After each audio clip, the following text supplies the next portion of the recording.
Thanks so much, Kristen, and thanks to the MFA for inviting me. This is one of my favorite places to talk. You know, a 90-minute lecture on a Wednesday afternoon, this must be Boston, and this must be the MFA.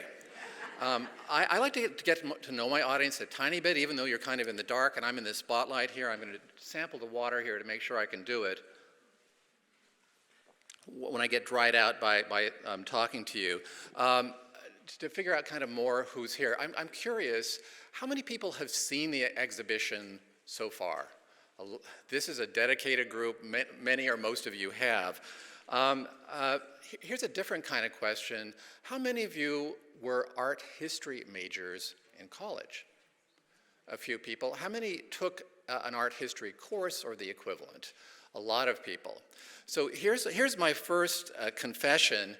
I'm not an art historian, I'm a cultural historian, which means that I'm really interested in the social underpinnings of art. And that's kind of the point of view I'm going to adopt in this particular talk.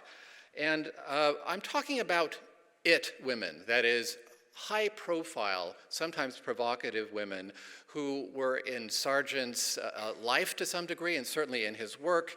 And we have an example of that on the first slide here with Carmencita. You've seen both the dress and the painting downstairs, and I will have a lot more to say about Carmencita as we go along. But there's a lot more to this it women thing. And really, I submitted the title of this like years ago, decades ago, and my thinking has changed a little bit. I think that Sargent makes every woman an it woman in some ways, and that's kind of what I'm going to tell you in this lecture. I want to make sure I can do this. Okay. And for some reason, the slides are not forwarding. This is the cover of my recent book. It's a wonderful photograph that's from the Gardner Museum just next door.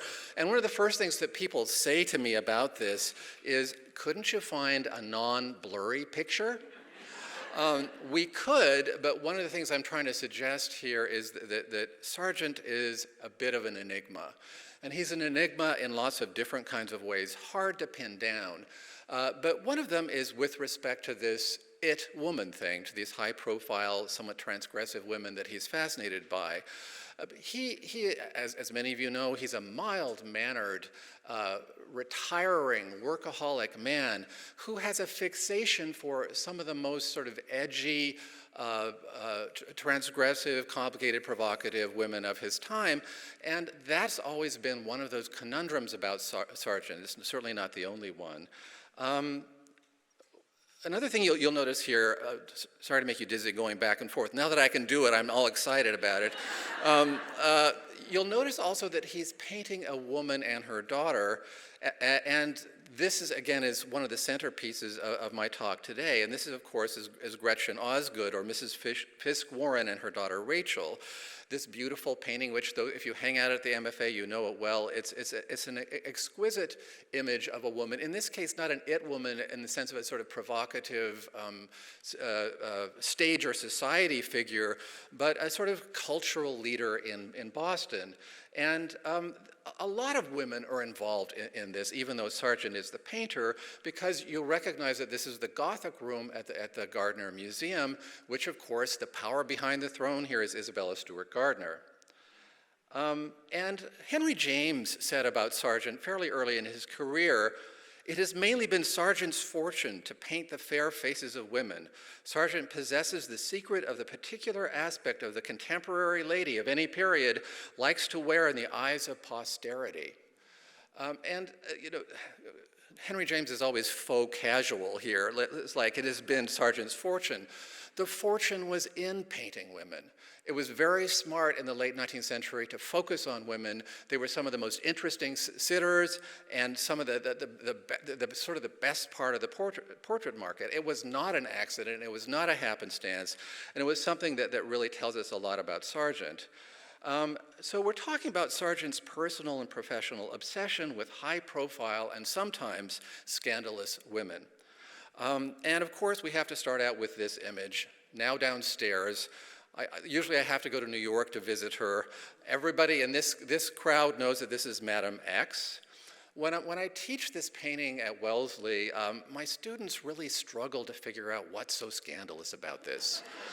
You know, they almost always resort to the amount of skin that's showing, that they have this kind of skinometer or something where that's what's scandalous. And this is why I'm a teacher. I get full of asperity and have to tell them some more things.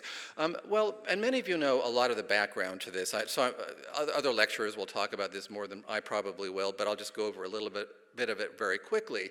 This is Amélie Gautreau, who's a Louisiana-born Paris socialite. And there's a book about this painting that's on sale in the gift shop that many of you may have read too, from about 20 years ago, Strapless. And in fact, one of the things that's scandalous about it is the fallen strap that Sargent later repainted.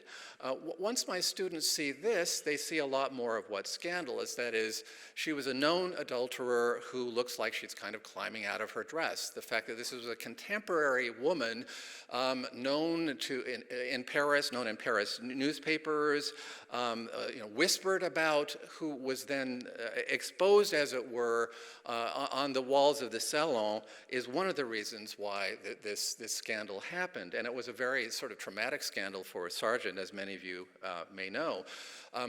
When I was writing my 400-plus page book, I wasn't going to discuss Madame X very much, only 3 chapters. Turns out there's a lot more to say about Madame X, and I will come back maybe, I don't want to give away all my good stuff, but we'll come back to Madame X later on, because there are layers and layers of meaning and scandal here. And just I feel responsible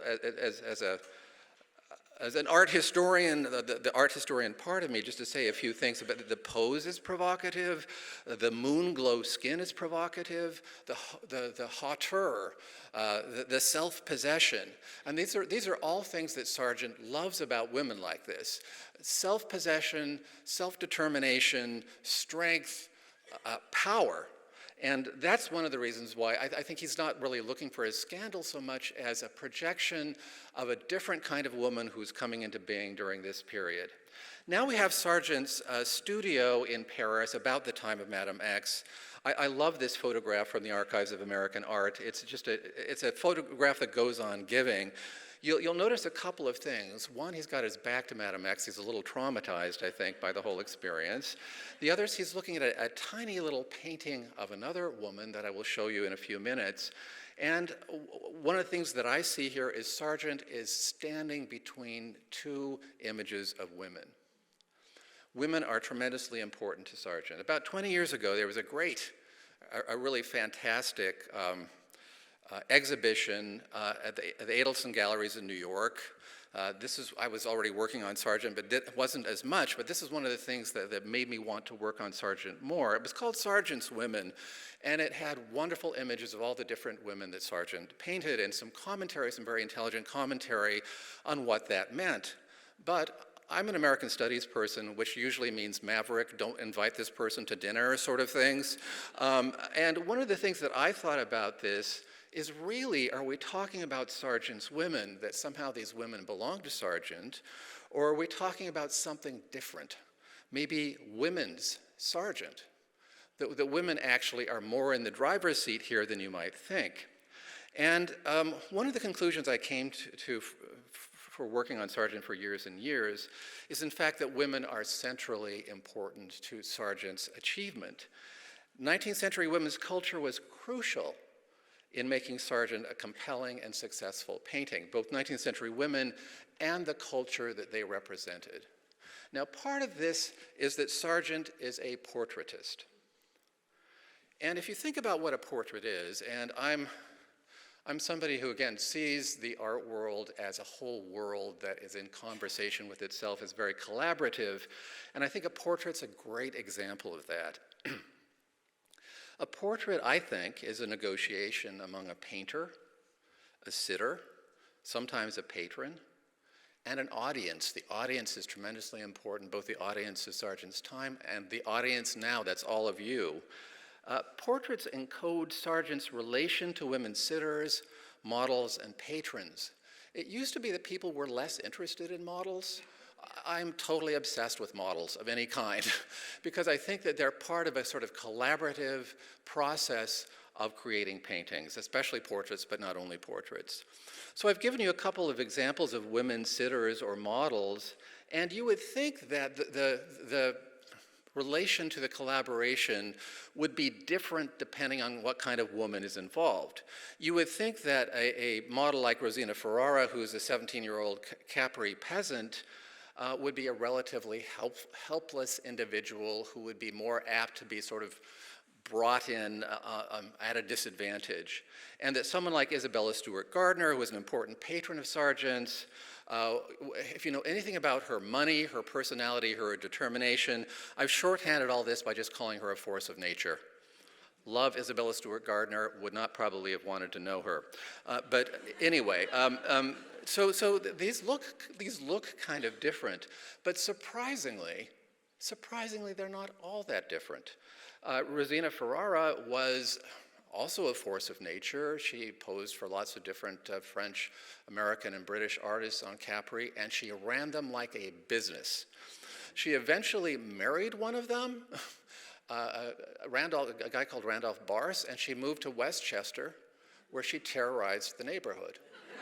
So this is, women are doing fantastic things at this era. Now, to sort of argue for this, here's a lesser known. Sargent painted lots and lots of images of Rosina, and here's one that's called View of Capri, which I really love. And here's what I think is happening. Here's why I think Sargent is so fascinated with Rosina, the supposedly powerless but not so powerless model. Sargent gave Ferrara a dignity and self-possession rare in 19th century depictions of peasant women. Here, an assertive figure, fists on hips, stands among vertical chimneys to survey a townscape she seems to own. And by the way, the hands on the hips, big deal in Sargent, related to his idol Velázquez, but also related to some very complicated 19th century gestural language that I'm going to talk about. So Sargent is doing something different from the main idea in art at the time, which is represented by a painting like this. There were gendered painter-model relations in the Belle Époque, and I'm determined to use the French term for the late 19th century because that's where Sargent is and that's where he absorbs some of this. But this is an American painting by Edward Hopper called Painter and Model from the early 20th century, and it shows the kind of arrangement that often happens. A male artist looking at a female model and sort of treating her as an object. In this case, it's a nude. People always say, well, couldn't you have found a color version of this slide? Were you lazy that day? It's painted in black and white, as if it were a photograph. And I think that's because Hopper is seeing it as so basic to the art world of the time that it's almost like an icon. It's almost like a documentary moment here. So what we're actually talking about is the so-called male gaze. This is a feminist, many of you know about this. This is a feminist visual arts theory. It's been around for decades. It was created by a woman called Laura Mulvey. We had it at Wellesley a few years ago. In her really seminal essay called Visual Pleasure and Narrative Cinema, she's writing about film, and she says that when an audience is, the gaze is when an audience is put into the perspective of a heterosexual man. The gaze relegates women to the status of objects and forces women readers or viewers to experience the film or image through the male perspective. This is now a pretty old feminist theory. It's been used a lot. It's been bandied about. There are lots of subtle versions. I have like 14 slides that I took out. You can be glad because that would have been time for a nap if I'd gone into some of the intricacies of this.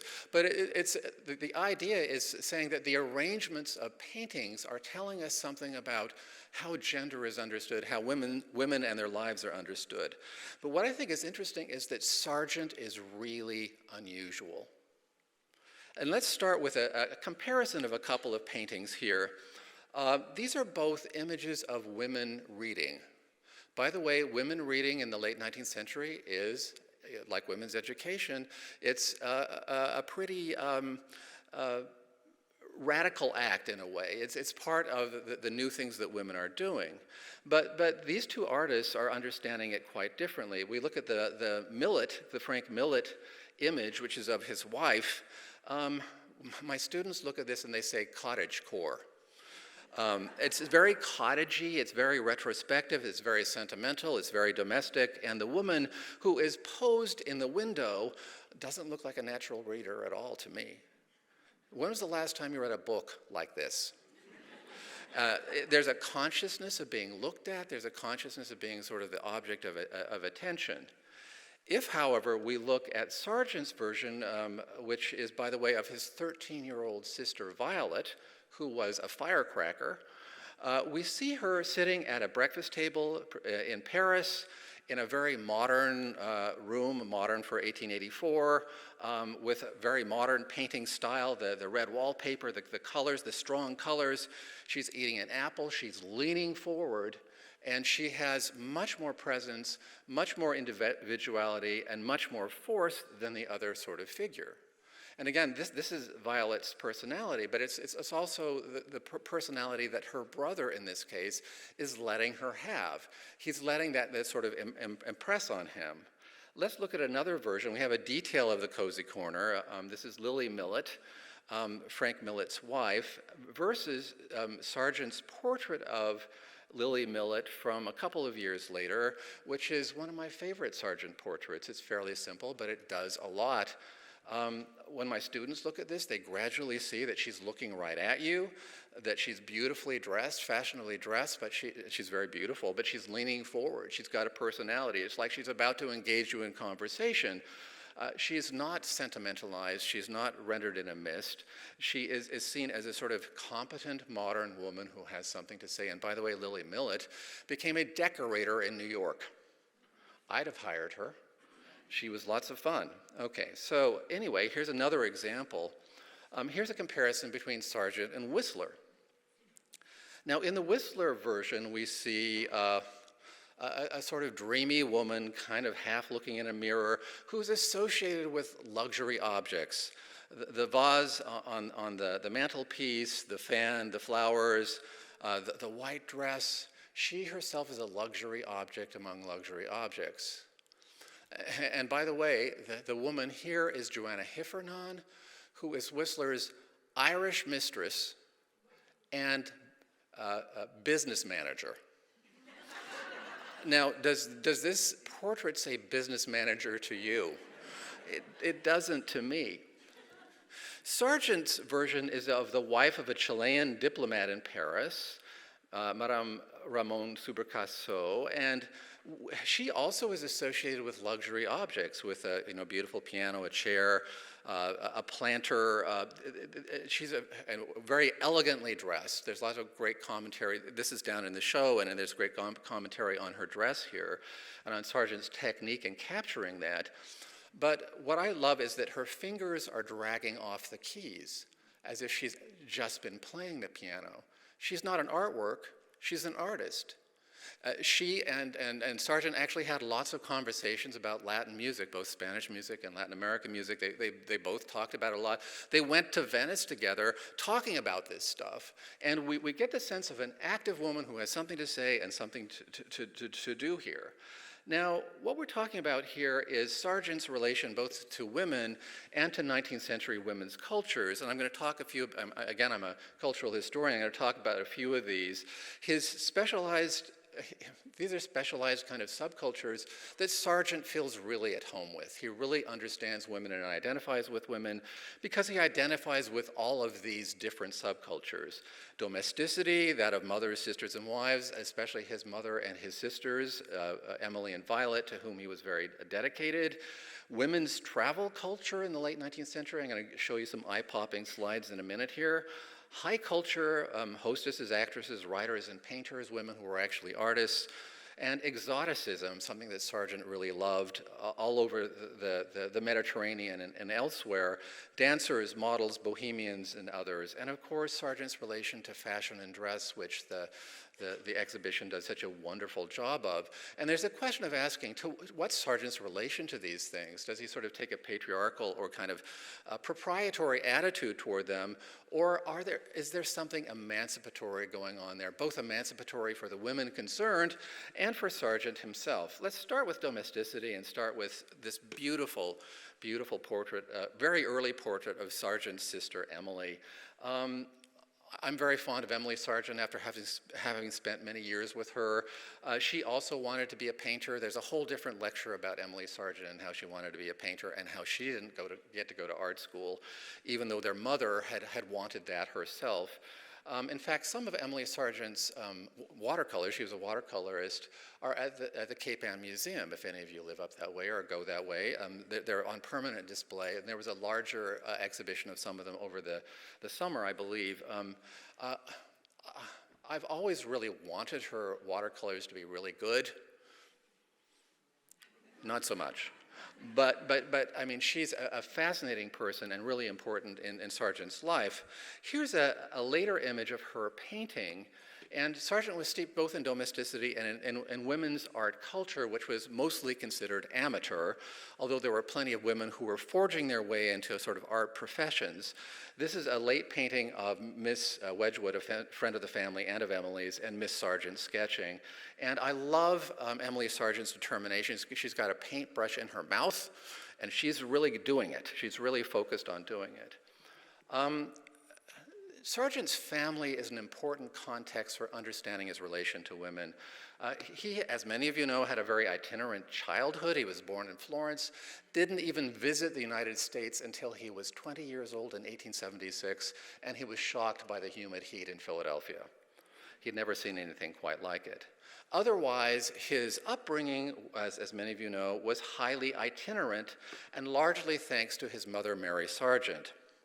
Whether in Rome, Sorrento, Naples, Venice, Florence, Lake Como, Lake Maggiore, Pontresina, Lucerne, St. Moritz, Zermatt, Mürren, Innsbruck, Munich, Leipzig, Carlsbad, Berlin, Paris, Po, Biarritz, Nice, Madrid, Valencia, Cordoba, Seville, or Cadiz, the list is dizzying. There was hardly a landscape, monument, or curiosity that Mary Sargent didn't enthusiastically sketch or paint. Mary Sargent took the family to Europe because of health issues. This is one of the excuses that women could use to travel in the 19th century. But she was really interested in it. She loved touring, and she loved art, and she wanted to practice art herself and teach art to her children. So they went on endless art excursions. And I think really shaped John Singer Sargent's sensibility. One of the reasons I even wrote my book is because I hated the version of Mary Sargent that came across in the last major biography from the 1980s, which characterized her as a selfish woman who took her children to Europe because she was selfish. Mary Sargent was a personality, but I think she gave the gift of a really unusual and splendid education to her children, and I have a little bit more to say about Mary Sargent too. Another thing to know about this sort of world that helps us understand Sargent's identification with women, because he identified with his mother's desire for self-determination, for freedom, for seeing the world, is the kind of communities that the Sargents lived in. Though they lived in all those cities that I just listed, they tended to live in American bubbles, in American sort of communities within those cities. In fact, Henry James famously said he hated to go to Rome because he had to go to too many Cambridge bun fights. That's tea parties by people from Cambridge, Massachusetts. And so when people sort of bandy about the question of is Sargent an international or an American painter, one thing to keep in mind is that his milieu was often these American enclaves, although he spoke beautiful French and Italian. And sometimes these enclaves gave him access to some pretty smart and edgy is the wrong word here, educated and forthright New England women or Boston women. Here's one example, Mary Louisa Cushing, who was a friend of the family, and he consorted with a lot in Paris. I love this portrait of her. If we had more time, I would talk about the polka dots and the expression on her face. He's, again, capturing her sort of personality in a way that lets her project right out of the painting. And there's a whole history, too, of how this woman and another woman called Henrietta Rubel, who's not in the slide deck at the moment, really forwarded Sargent's career by introducing him to a lot of people in Paris, including Henry James. And of course, this is the mother of the daughters of Edward Darley Boyd that we have in the MFA and that we treasure at the MFA. And this again is how important that these kinds of connections are for Sargent. The New England, I've given a lot of talks on Sargent as a Boston painter versus a Paris painter, but the New England connections are really strong. Sargent's father came from Gloucester, Massachusetts, just up the coast there. And I don't know if any of you have been to the Sargent House Museum, but if you haven't, I highly recommend it. This wonderful portrait of his father late in life used to be at that museum. It's now at the Cape Ann Museum, as far as I know, but it's a really sort of sensitive view of his father, who was a surgeon, a very able surgeon, who kind of gave up his career to shepherd the family around Europe. But the Sargent family conceals some real characters who are women. This is one of them. This is Judith Sargent Murray, a few generations before. This is a wonderful painting by John Singleton Copley. And this is when she was 17, right before her first marriage. And in 1790, she wrote a tract called On the Equality of the Sexes, 2 years before Mary Wollstonecraft wrote something similar. So there are some pretty powerful women lurking in Sargent's life. And here's another powerful woman who not only lurks in Sargent's life, but comes forward very, very stridently. Of course, Isabella Stewart Gardner and this marvelous portrait from the Gardner Museum next door. And the question is Sargent somehow empowering these women? Or is he kind of piggybacking on the empowerment they themselves have already created? And I think there's an interesting combination of them. Because I think 19th century women and women's cultures empowered women and empowered Sargent in complex and nuanced ways. Now, when we're talking about the changes in women's lives that are really strident during this period, we're not only talking about suffragists and new women, but also a very complex web of women's education, careers, and travel. Here's Sargent's wonderful portrait of Vernon Lee, his childhood friend that's down in the exhibition. And if you want to sort of trace more of what's going on in this portrait in the exhibition catalog, I have a lot to say about this portrait and its kind of gender-bending qualities and its complex rendering of this woman intellectual from the late 19th century. I liked Vernon Lee a lot, and I think she has a lot to say about Sargent that's interesting. And they were sort of estranged after the 1880s for a while, though she came back at the end of Sargent's life and revealed a lot of things about his childhood that no one else really had known. And one of the things that she really, one of the things that I think Vernon Lee appreciated, and again, if we're sort of trying to characterize why Sargent bonds with women, is again, Mary Newbold Singer Sargent and his mother, Sargent's mother, and as both a prospective painter and as a traveler. I'm going to now talk about women's travel, one of my favorite subjects. Women travel. That's all I got to say. Okay. Anyway, this is what Vernon Lee said about, I love this quote, said about Sargent's mother. Many a traveler's journey has been dotted with light and color by joyful meetings with this most genially imperious, this most wittily courteous, this most wisely fantastic of wandering ladies, the enchanting, indomitable, incomparable Mrs. S. I think she was a very interesting woman. So, and again, she represents something that's happening more broadly in the society where middle class mostly white, but not entirely white. American women are traveling in Europe and other places, and it's a big thing that's going on. Here's a little bit of shorthand. These are just a few quick images for shorthand. I love this British image from the 1860s of women out in a coach starting to travel. There are a million women's travel guides, well, not a million, but there are a number of women's travel guides from the period too, hints to lady travelers in this particular case. Many of them came from New England, some of them came from England. There are lots of evolving modes of women's travel after the Civil War in the US, and women went not only to Europe, but all over the world. Isabella Stewart Gardner famously went to Southeast Asia. I don't know if you've read much about that. She went to Japan and Southeast Asia and other places. And I love the image of her kind of slashing her way through the jungle, or rather having other people slash her way through the jungle, and then having a kind of contretemps with one of the kings of Cambodia who really liked her jewels and thought her jewels were better than his.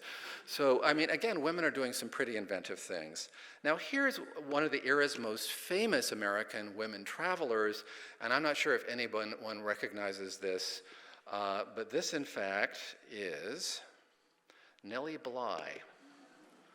And Nellie Bly is a pen name for Elizabeth Cochran Seaman, who was a journalist who was interested in lots of different things, including prison reform. But in order to get some attention, and there were a lot of sort of women journalists at this time, some of them were muckrakers, who were trying to sort of get onto the scene around the anniversary, trying to better Jules Verne with Around the World in 72 days as opposed to 80 days. There was another circumnavigation of the globe done by a woman called Elizabeth Bisland Wetmore in 1889. And again, these women were not going to take no for an answer. Now, around the world, there were different kinds of women that Sargent sort of appreciated, and one of the things that he really appreciated that Henry James was always shocked about was transgressive exoticism. And part of this is endemic to the period. If you know anything about the history of the opera Carmen, which was insanely popular in Paris and elsewhere, and the number of sort of versions of Carmen that there were around. This is Geraldine Farrar in Carmen in 1915. There's a little image there. And of course, Sargent's, one of Sargent's contributions to this kind of exoticized, slightly orientalized kind of image is El Jaleo, again from next door at the Gardner Museum, a painting that I really love and would love to talk about some more. It's certainly an it woman, though this woman, we don't even know her name for sure. This painting has a lot of complicated things going on, but one of the things that we're again seeing is Sargent's connection to a woman who is exhibiting some kind of sexual attraction and force. Isabella Stewart Gardner loved this painting and spent decades trying to wrest it out of the hands of the other Bostonian who had bought it. And she finally did get it for the Gardner Museum, and she set it up with footlights at the bottom, so that if you go over to the Gardner Museum and look at this, it's got light coming from underneath it, because it's so much of a sort of stagey inspiration for both Isabella Stewart Gardner and for Sargent. Sargent loved women on the stage. He loved bold women who weren't afraid to display themselves. And this, by the way, was not what respectable women did. Respectable women should be, with bonnets and veils, and should be inside carriages and inside houses. And these women who are presenting themselves on stages fascinated Sargent. It was a new thing. It was something that they were doing in a different way. And here's one of the big versions of that that's happening at the time. This was Sargent's fascination in New York in 1890, but Carmencita had appeared on the stages of Paris, and Sargent might have seen her there in Paris in 1889 at the Universal Exposition. And this is his fantastic painting that many of you have seen down below, including the dress which Sargent himself owned. One of the things I love about this exhibition is, I've been working on Sargent since the dinosaur times, it seems, but I find out new things every time I look at the exhibition. And to see the actual dress, you see that it has a bare midriff. You see that there's a gap there. And I think that also tells us something about how daring that is for the 1890s. And Sargent was absolutely fascinated with Carmencita. His Bostonian friend Louisa Fairchild said, Sargent talked a while to Mrs. H, About Carmencita, whom of course he admires beyond anything and brought down his photographs to show her. Anyone who was around Sargent at the time said he had a million sketches of her, that he was fascinated with her. He would not stop talking about her. He would not stop trying to invite her here, there, and everywhere. And, you know, it looks kind of like the classic stage door romance of the 1890s, or the stage door fascination of the 1890s. But as many people noticed, there was something else going on that was even perhaps more peculiar.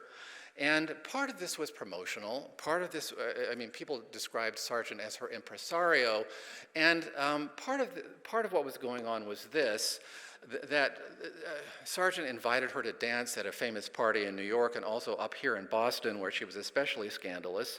This is a wonderful image by Harper Pennington, a fellow artist of Sargent's, with whom he crosses paths, and I talk about quite a bit in the book.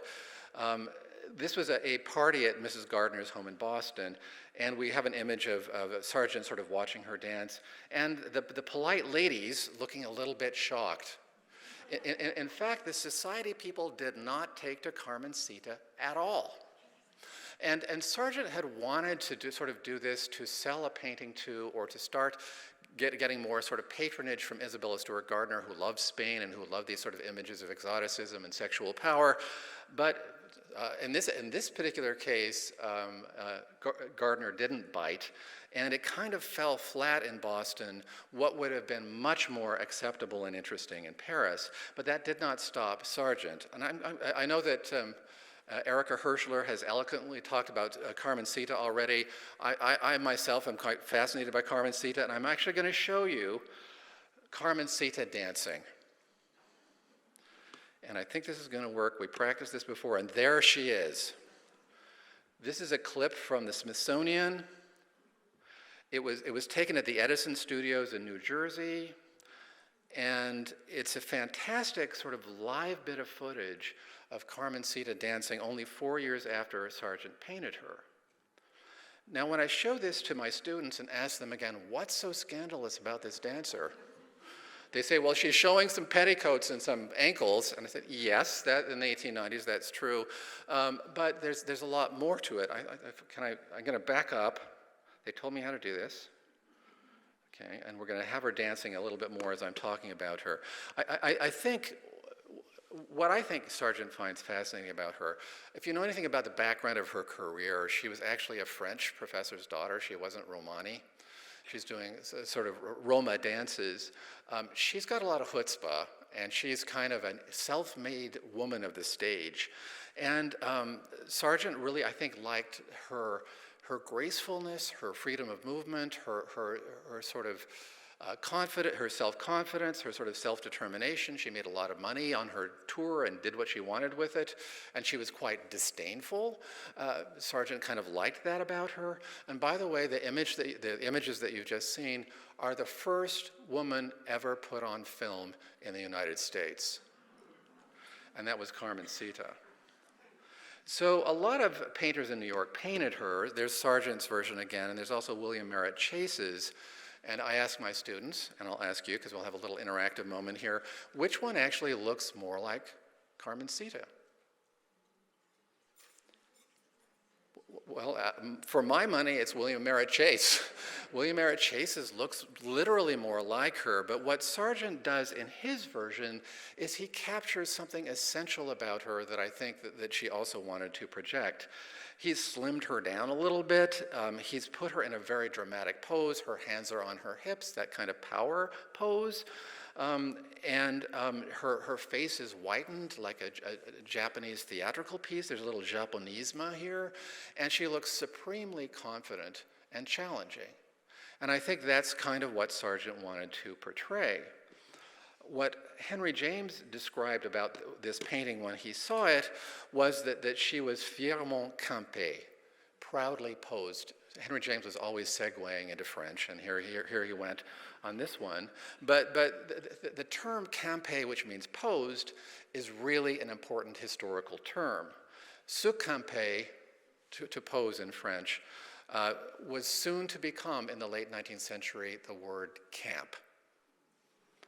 And in fact, the first uses of the word camp happen about this time, a little bit after the turn of the 20th century. So what we're dealing with, here's another term that's coming up during this time, the word diva, to describe the very bold women who were on stages in Europe and the United States. It means, goddess in Italian. And it was starting to be used by about stage personalities. Sargent himself didn't use this term, but he had a penchant for divas, and for painting this particular diva. So the fact that women are doing this is part of what many historians, I'm a historian of gender and sexuality, many historians describe as the gender crisis of this time.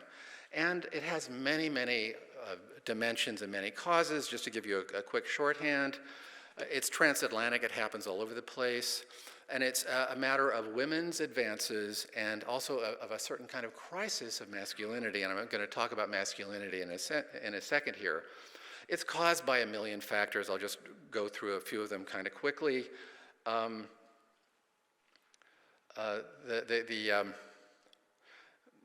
Franco-Prussian War, the U.S. Civil War, the First World War, the falling birth rate in France, feminism, new women and suffragism, feminization of the arts, urban industrial life, and how it was supposedly making men less masculine, and nostalgia for things like frontier virtues in the US and dueling in France.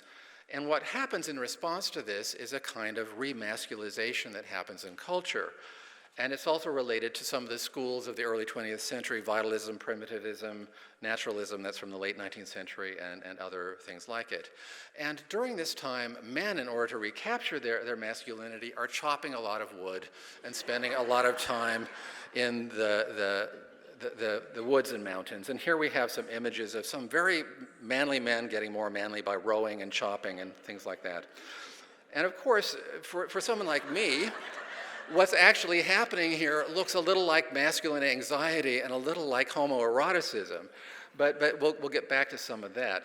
And one of my favorite examples of this is Theodore Roosevelt, who transforms himself from an asthmatic patrician child in the 1860s to a Rough Rider by 1898. Here's Theodore Roosevelt doing boxing and crew at Harvard. My students, when they see this, say that he's man-spreading. And he's looking at you very directly. But this is not all Roosevelt did to try to sort of accrue some manliness. He also went to North Dakota, where he lived in the Badlands and bought a couple of ranches, Chimney Butte and Elkhorn, and he learned to ride Western style, rope and hunt, became a deputy sheriff and hunted down outlaws and flirted with vigilante justice, and wrote about 3 books about this. And again, there's behind all of this is a huge anxiety.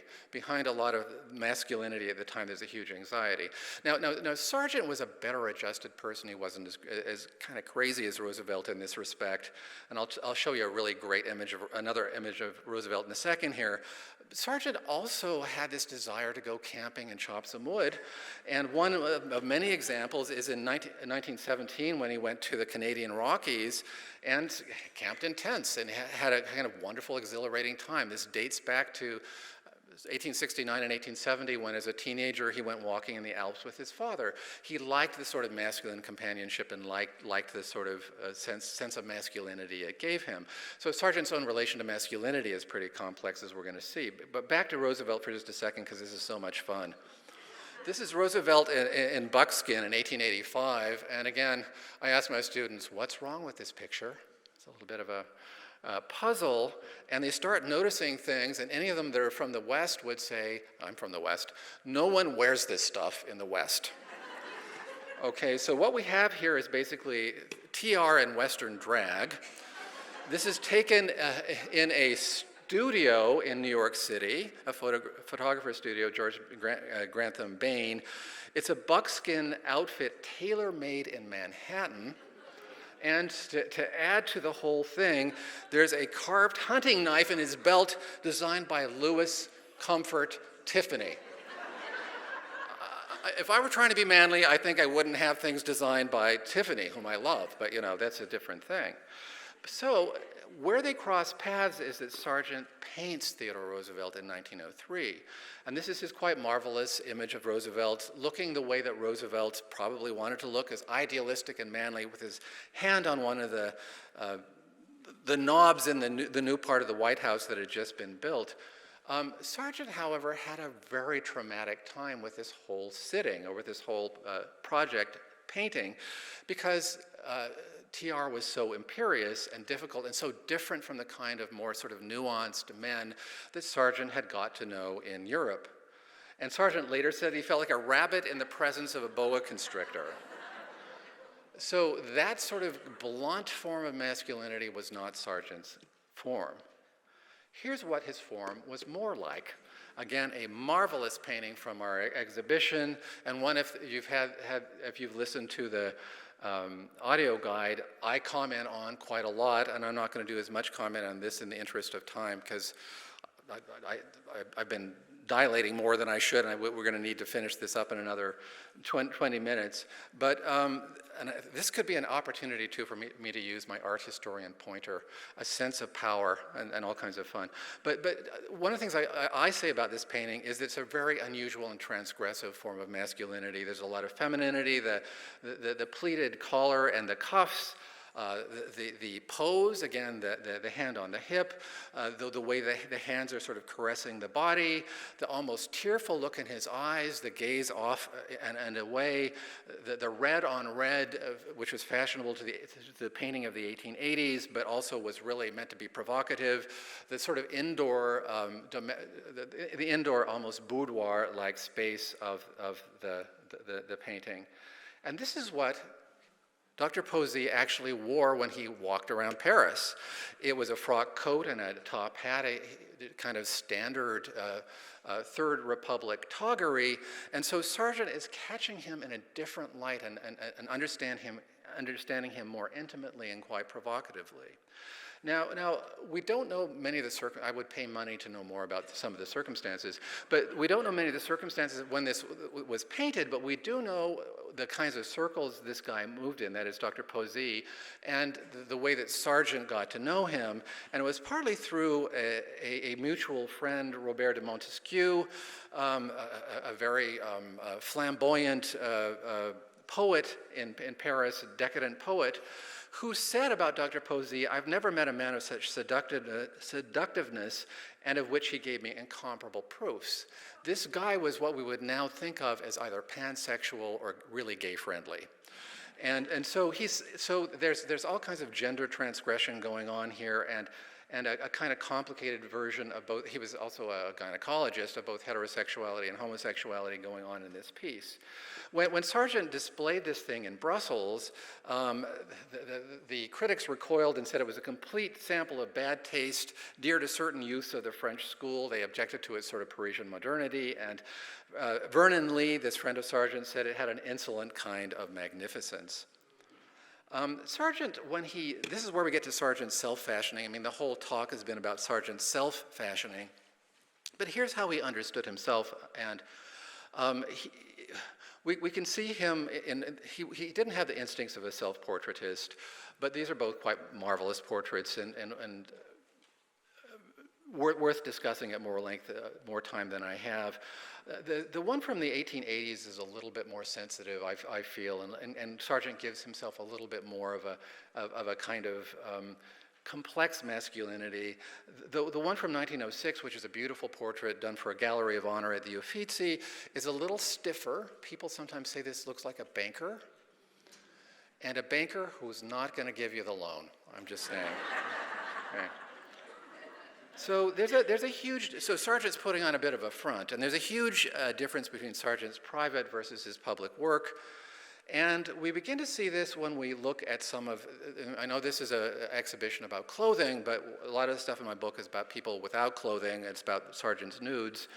And his unconventional gaze often, again, his gaze is unconventional for women, but it's also unconventional for men.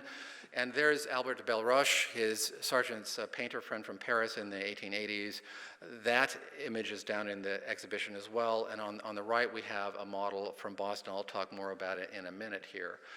If we're going to sort of talk and think about some of the secret sources of Madame X, an art historian called Dorothy Moss in the year 2000 found this pair, or paired together these two images. One was the head of a young man from the Yale Art Gallery, and the other one was Madame Gautreau drinking a toast from the Gardner Museum. And you see that these are identical. That there is something really interesting going on with the blurring or the fluidity of gender. Sargent's relation with Alberta Belroche is very complicated, and here's just another example of it. Here's a very beautiful sketch that you'll notice has a tear down the middle. We have a story about this, that in the kind of heated atmosphere of the studio, it was torn in half and then sort of glued back together as part of, again, the whole sort of complicated business of representation. Now, Sargent painted a lot of kind of ambiguous, complicated figures who were men. Here are a couple of examples, and again, we see the characteristic gesture of the arm akimbo that comes from Velázquez, among others. It was historically considered an aristocratic gesture. It's increasingly, and these are just a couple of paintings that are worth, again, more talking about. Léon Delafosse, the friend of Proust, and W. Graham Robertson, a set designer for Oscar Wilde plays. And in fact, again, there's a historical way of understanding this gesture from the old masters, and there's also a contemporary way in the 1890s of understanding what this is. Here's Oscar Wilde and a couple of photographs by Napoleon Sargent, where we see a similar kind of gesture. And it's a gesture of impudence, but it's also a coded gesture in the then queer world. So very, very quickly, I don't know if any of you saw Boston's Apollo at the Gardner Museum. It opened right before the pandemic hit us all. But it was the first exhibition to treat Sargent's black model Thomas McKellar and his relation to the painter, and I was lucky enough to be able to contribute to that exhibition and that catalog. Here I am actually holding forth at that catalog before we all had to live in our homes for a long time with my wonderful Wellesley colleague, Nikki Green. And Sargent met this black elevator operator at the Vendôme Hotel, which many of you know it's now a set of condominiums, I believe, on Commonwealth Avenue. And McKellar, this isn't obviously a picture of him, was wearing a sort of bellman's uniform of this kind, and somehow or other Sargent got him to pose. And Sargent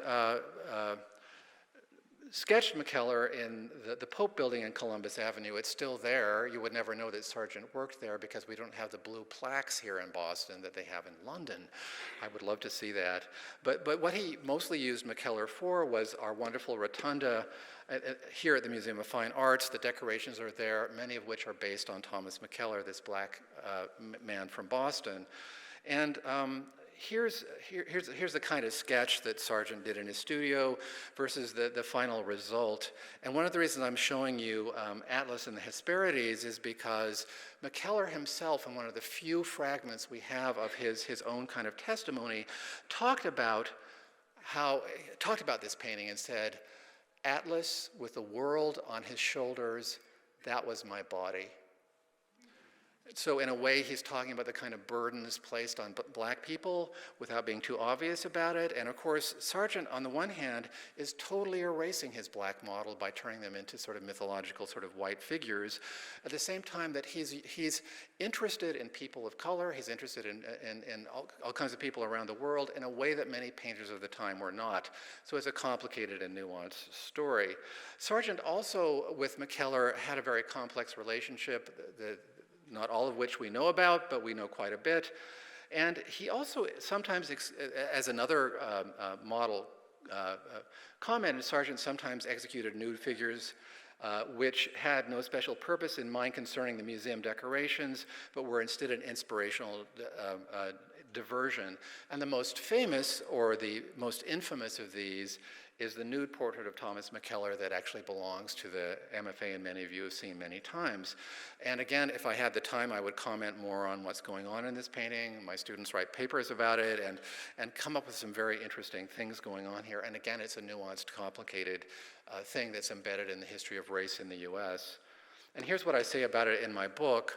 Sargent's emotive, theatrical vision of his nude model remained provocative, The painting suggested both oppression and liberation, both deep humanity and voyeuristic objectification. So it's, again, a very complicated way of rendering another man. It's not on our show, it's not related directly to fashion, but it is related to gender, which informs a lot of things about fashion as it goes on. And that in fact, is my main argument here, that sex and gender inform Sargent's most lasting achievements, and that his different sort of relations to men and women give us very vivid images of both men and women and help us understand a lot more about what's going on in the period and a lot more of what Sargent has to say about them. Again, we have Madame X here, who is an it woman in the sense that she was in all the Paris illustrated papers. And by the way, there's very interesting work being done now to unearth. I did quite a bit of work in my book to unearth some of the circles that Madame X moved in and who belonged to them and what they did and how this reflects on Sargent's own Paris experience in the 1880s. But the fact that Sargent wanted to use Madame X to improve his reputation and to further his career is telling, because I think it's both a professional choice and a personal choice that he makes. It's definitely part of his marketing. He likes to pick these women because they catch attention. He was displaying paintings at the Salon, and if you know anything about the Salon, it was very hard to be noticed. The worst nightmare you could have is that your painting would be skied. The walls were covered in paintings, and yours could be at the very top of that. Nobody could see except through a telescope. And this didn't happen to Sargent. He was the darling of the Salon, at least until this painting came along. And he painted paintings of Rosina Ferrara and of Madame Subercaseaux that attracted attention. And this is when he was in his 30s. This was what Henry James called the uncanny spectacle. So in a way, this is promotional. And in a way, this also, I think, describes what I like to call in the book Sargent's warring instincts. He was both quite a conservative, quiet person and somebody who loved the kind of transgression and provocativeness that these women provided. And in fact, I think they were braver than he was. And that he liked them because they were able to be brave, they were able to get some self-determination, and they were able to project themselves into a world that he wanted to kind of piggyback on. He wanted really to sort of take that energy and to make it into something. So in a way, there's a kind of way in which these aren't Sargent's women. They're women who are really, in a way, kind of beyond him. At the same time that I think because he identified with women so strongly, these became very important figures in his life and in his career. And his bonding with women, his identification with women, is one of the reasons why I think every single woman he paints, or almost every single woman he paints, becomes an it woman. Becomes a woman who really has a sort of presence of her own, a projection of her own. And Sargent was attuned to seeing that and figuring that out about his women sitters. I don't think he wasn't exactly a feminist. He wasn't a feminist at all, but he really was very interested in the energies that women had and the presence women had. And he liked strong, bold women who reminded him of his mother and reminded him of many of the other women he liked. And both of his sisters were quite personalities in their own ways, though they were very different, Emily and Violet. And here's our last, you'll be relieved to know, our last slide, which of course brings us back to the present exhibition, which I've been very honored to contribute a little bit to. If you go through the room that talks about gender, that's a room that I find especially interesting because I think that Sargent's renditions of gender are very complicated and very nuanced and very interesting. And it's one of the things that gives his sitters a lot of their own dignity and a lot of their self-determination. Thank you very much.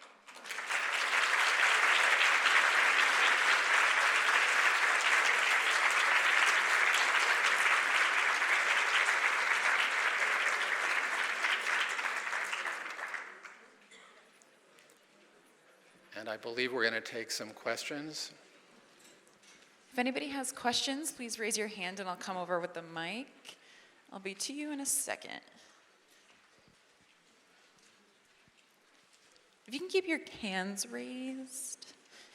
Yes.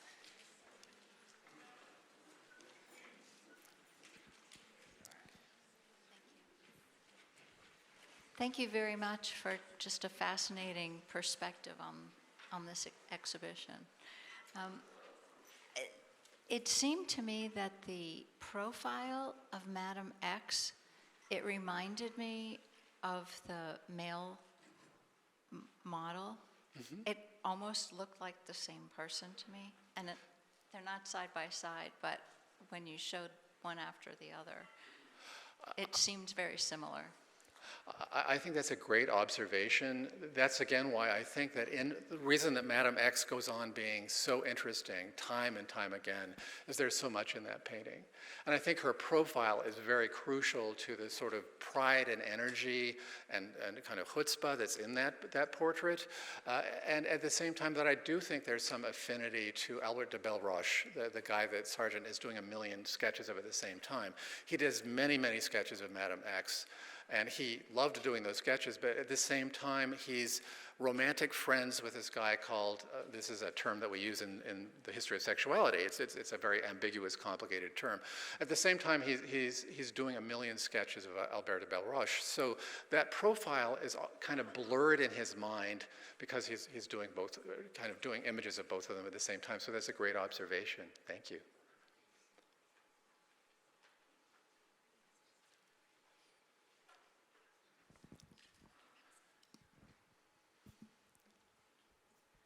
You showed one slide of Sargent's father. What happened to him?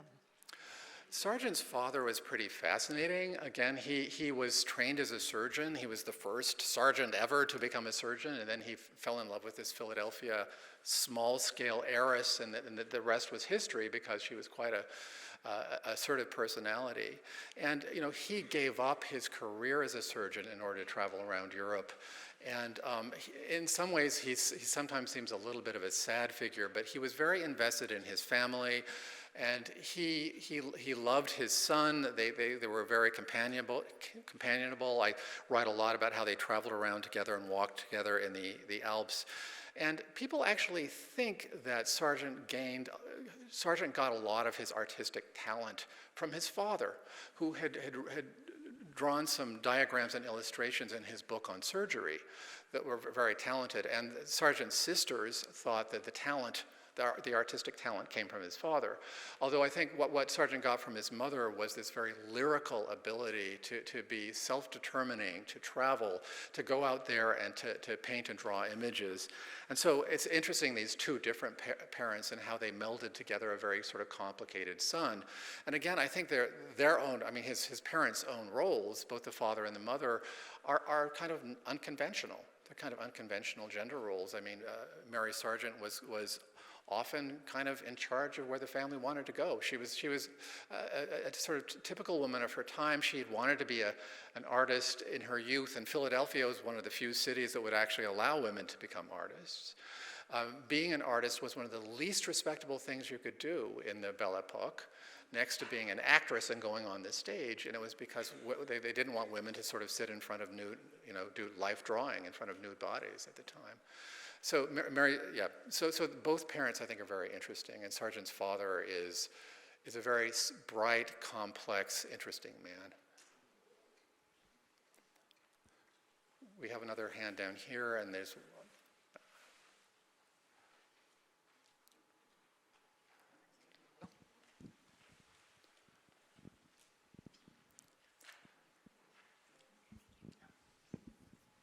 Hi, do you know the proportion of portraits that were made of men versus those made of women? Well, I think I haven't done a count, but my impression is along the lines of Henry James's impression that Sargent did many, many portraits of women, and certainly some of his most interesting portraits are of women. Because he was in the commission portrait business, he would paint both men and women, and there's some fascinating portraits of men that he did as well. I think that in general, if you couldn't do gripping portraits of women, you couldn't be a portraitist. And those are the ones that he also, with a few exceptions, tended to send to the salon, because they were great advertisements for him as a portraitist. So again, I think women are centrally important. And a lot of his portraits of men were, I showed you some of his very unconventional portraits of men, but a lot of his portraits of men were fairly conventional for the time. And they're beautiful portraits, but they just don't have the same spark in them as far as I'm concerned. We have another hand down here in front, and looks like one in the back there. First of all, thank you for your fascinating book and your hours or years of research. You know, it makes for a great read and just enough intrigue to be a real page turner. But just as Sargent's talent and magnetism captured him the praise of the 19th century, I think we see on the surface anyway, about 100 years later, this being repeated through the darling of our 20th century work, Andy Warhol, who was also surrounded by the rich, the famous, the beautiful, and who painted, photo screened the it girls, the it people. And so I think even though their backgrounds couldn't be more different, but they end up on the same stage in a way, and in the same circles 100 years later. So just as Sargent is also a very private person, and we're just learning more about that now, so was Warhol. I mean, they were in the public eye, and they wanted to be in the public eye, particularly Warhol, but so very private. I mean, even both with a coat of armor, Warhol's was expressing his asexuality, which we now know is not true, but that was his protection. But maybe it allowed them to travel in this world and protect them from scandal or protect their careers or whatever. But I just find it very interesting that in that difference that it's still being repeated. And he paints those it girls too. And he piggybacks on that whole crowd also. Thank you so much for that comment. I think that's really interesting, and the parallels with Andy Warhol are really, really interesting. Someone should write a book about that. I think that's interesting. And I think you're right. I mean, they look like really different kinds of painters. They have different kinds of audiences, and they're different eras, but they are really both interested in it girls and in the sort of rich and famous, and both have a lot of stuff brewing underneath that makes their view of these people really distinctive and really interesting. That would be a great American art course to give at Wellesley. I'll have to buy the rights from you for that, because that would be really fun to do. Thank you. Hi, thank you so much for a terrific lecture. Could you say a little bit more about the process of Sargent painting Mrs. Gardner's portrait, and who decided what she was going to look like? Was that more Isabella or Sargent? It was a war. It was a war of perfectionists. I know about this. I teach college. Okay, so, and it happened in Mrs. Gardner's Beacon Street house, and the story. We have quite a few of the stories behind it.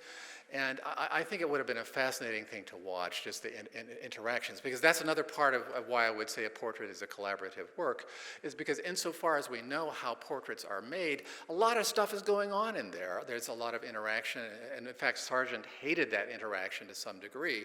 When late in his career he was painting a lot of aristocratic women, he didn't always like them. I mean, he liked women in general, but he would sometimes go behind the partition and stick out his tongue, because it was so hard to do. With Mrs. Gardner, I think it was much more direct, and there was this really, I sometimes include these in slideshows, a really great book from the 1950s, which was a kind of a historical romance between Gardner and Sargent, written by this Bostonian woman who had become a Hungarian countess and then wrote a book about it.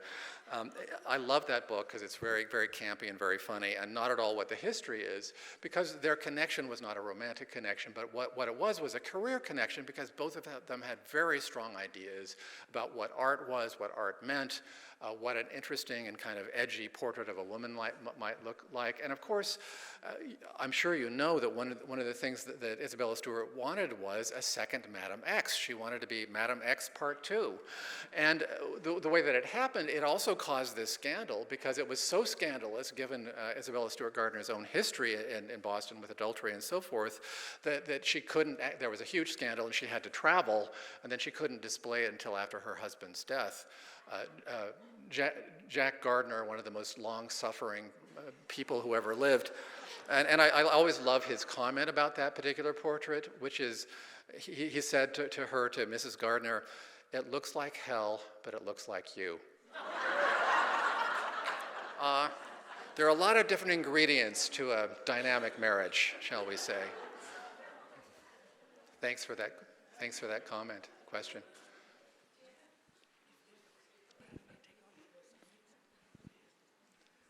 Hi, this was a fascinating lecture.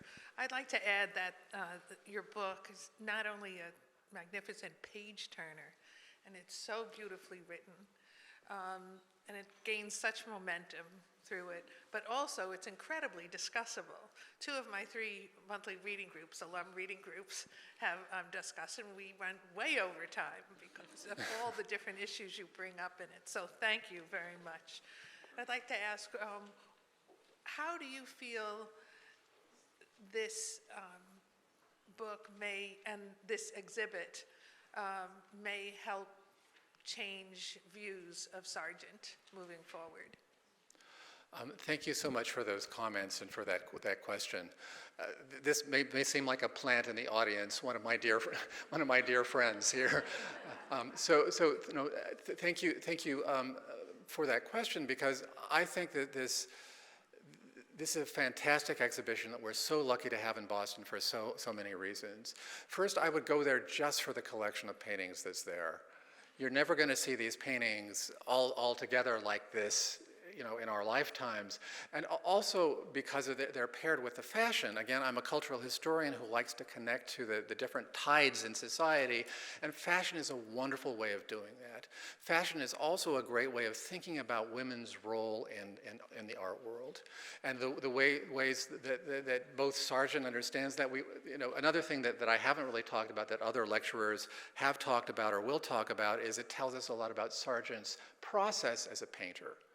Because he doesn't reduplicate the fashion of the time, because he sort of recreates it in his own way, we learn a lot more about the process of painting, which I find just fascinating too.